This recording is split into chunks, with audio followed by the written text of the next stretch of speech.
As a husband, this means you are the source of emotional stability. You don't get tossed around by the stormy seas of daily stress, of bad moods, or your family's emotional state. You are the thermostat, not the thermometer. You are predictable, but not boring. Your family knows that no matter how chaotic the day gets, Dad is the rock. Dad is calm. Dad has a plan. You hold the standard for the family's culture. You don't just reflect the chaos. You set the tone.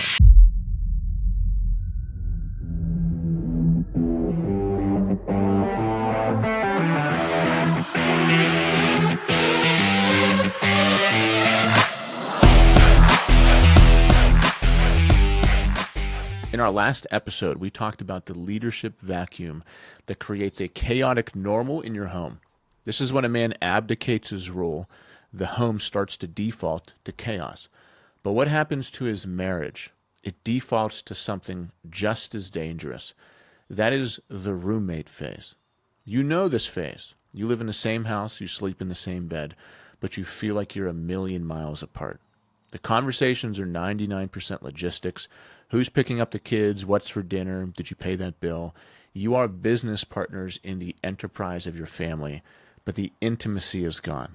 There's no passion. There's no polarity. There's just a polite, passionless coexistence.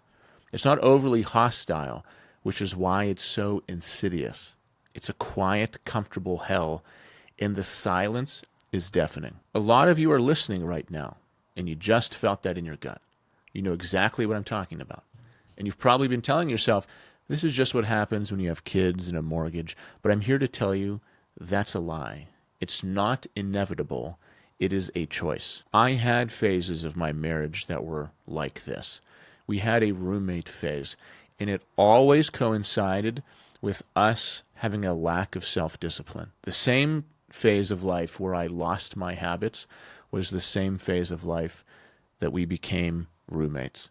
The same phase of life that me and my wife lost ourselves personally and lost our discipline. It was the same phase of life that we disconnected the most.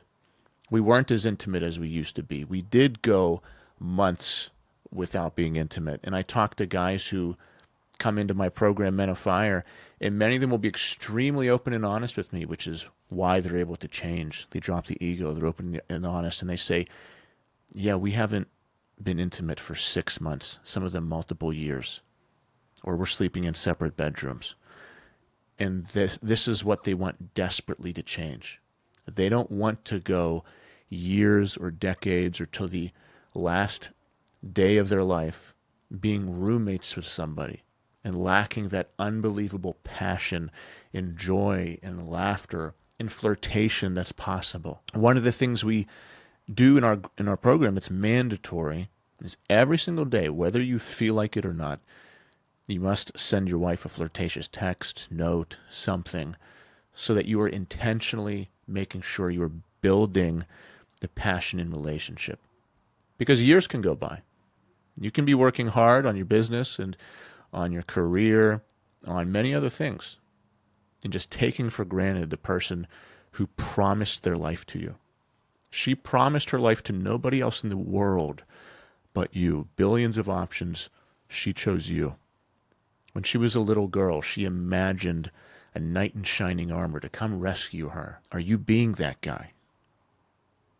Just imagine your daughter, if you have a daughter who's 7, 8, 9 years old, and she's like, yeah, I'm going to be rescued by this prince, this knight. He's going to sweep me off my feet, throw me on his horse, and we're going to go on an adventure together. He's going to call me beautiful. He's going to think I'm the most beautiful girl in the world. Your wife was that little girl once. Are you being that knight in shining armor to her?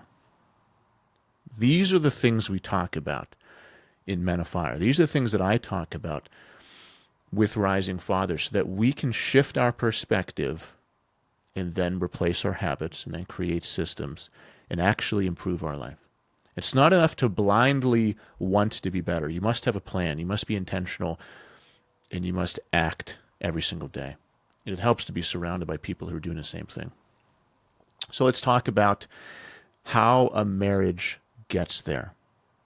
It happens when a well-intentioned man adopts one of the most destructive philosophies ever created, and that is happy wife, happy life. So let's be clear. This phrase is a recipe for marital disaster. But if you grew up when I grew up, this was repeated on every single sitcom, every single movie you saw. It was the brain dead, fat, lazy, sloppy, stupid father who said happy wife, happy life as his wife ordered him around. That was what we saw. And sometimes I'll be sitting watching a movie from that era with Nathan or a sitcom, and Nathan will be like, Dad, what's going on here? Like, why is he act like that? Like, that's just the way TV was back then.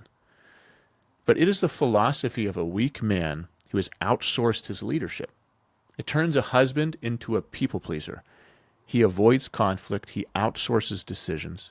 He constantly walks on eggshells, trying to manage his wife's emotions for her. See, he thinks he's performing an act of service, but he is not. This isn't service. This is servitude.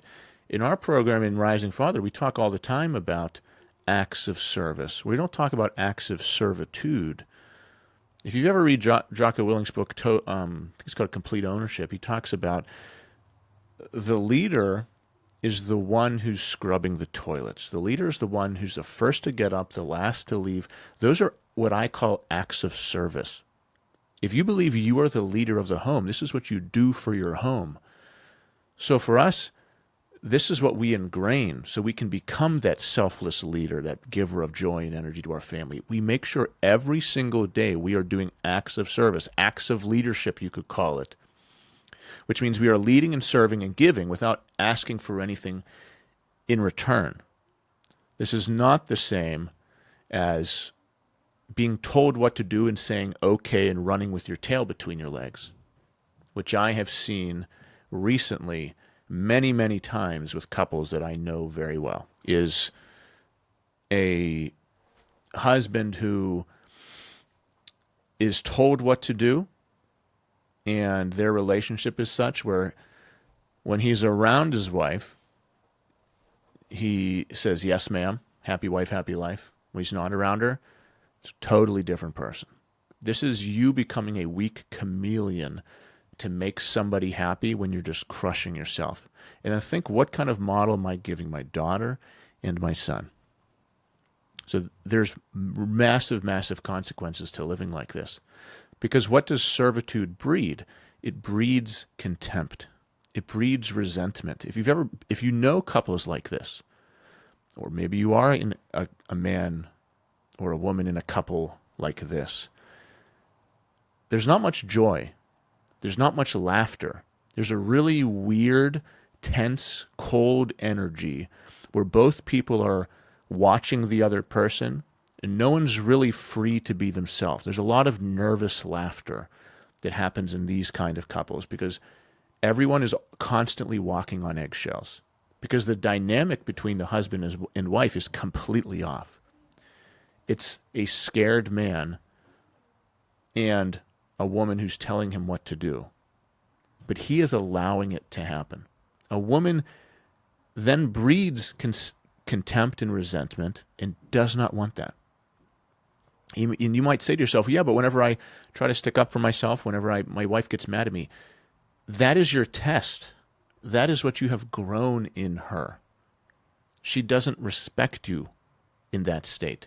This is when you must stand up for yourself. For you, for all men, and for your son. You must stand up for yourself and be strong. A woman does not respect a man that she can walk all over. Let me say that again. A woman cannot respect a man that she can walk all over. There was a guy I was with, was around recently, and I heard him ask his wife, he was like, hey, and he asked her like a child. He was like, hey, can I do this?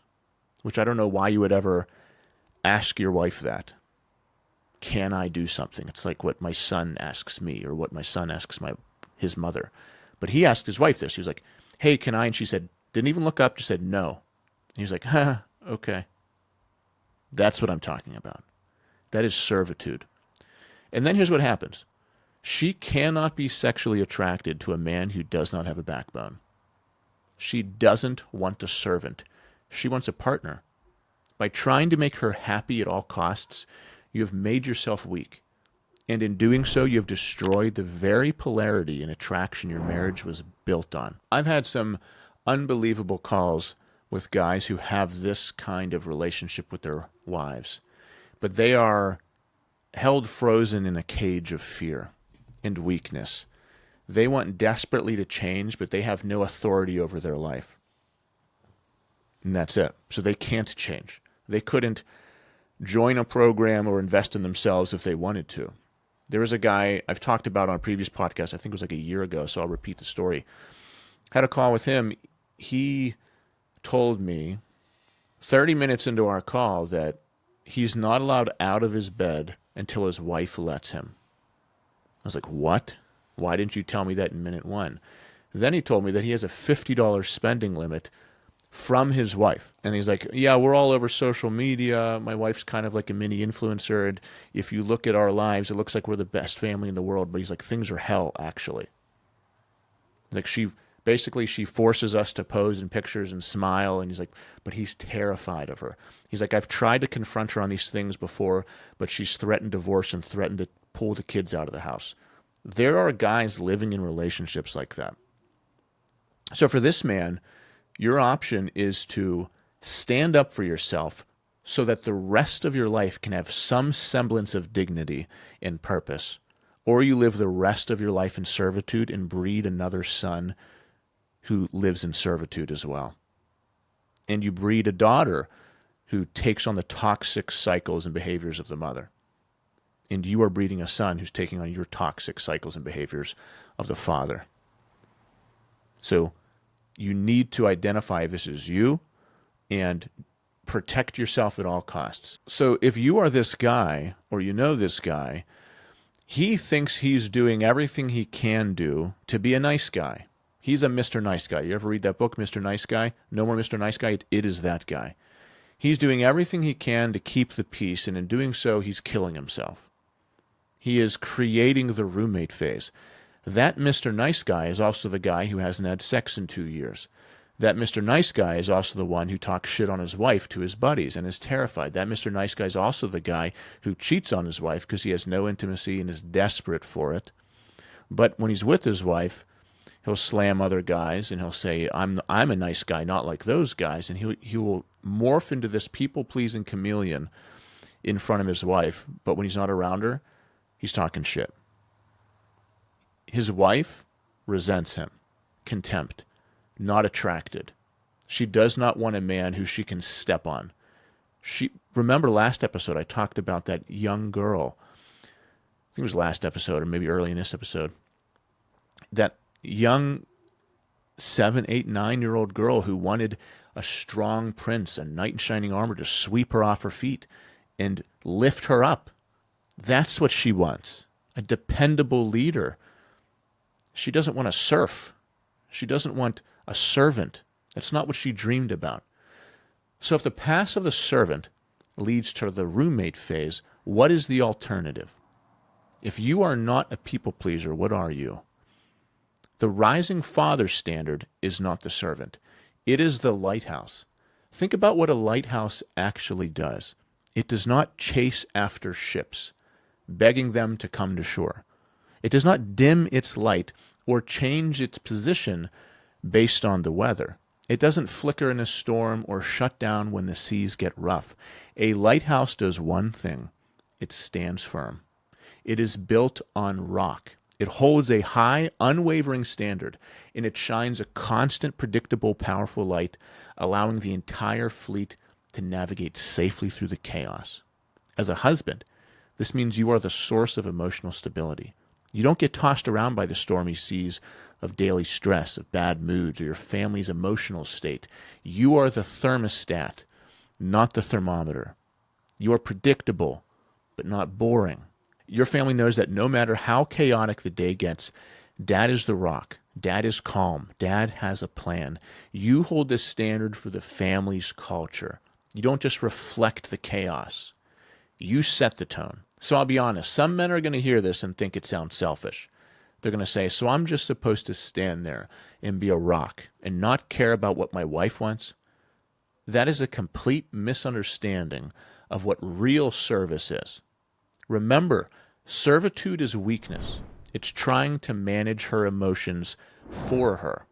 True service is taking on the difficult burden of being the stable emotional rock so that she doesn't have to. It is an act of strength. When you are the lighthouse, you are non-verbally communicating to your wife, I've got this. I can handle the pressure. I will not crumble. You can relax. You can be soft. You can be your feminine energy. You are safe because I am the rock. This is the greatest gift that you can give her. This frees her from having to be in a constant state of stress. It allows her to trust your leadership, which rebuilds respect and reignites attraction. Being the lighthouse isn't about you. It's the ultimate act of service to your wife and to your family. So now you have the philosophy. You must shift from roommate phase to lighthouse. You must stop the servitude and start the service. But knowing the philosophy isn't enough. How do you actually do it? How do you build a lighthouse when you feel like you're drowning?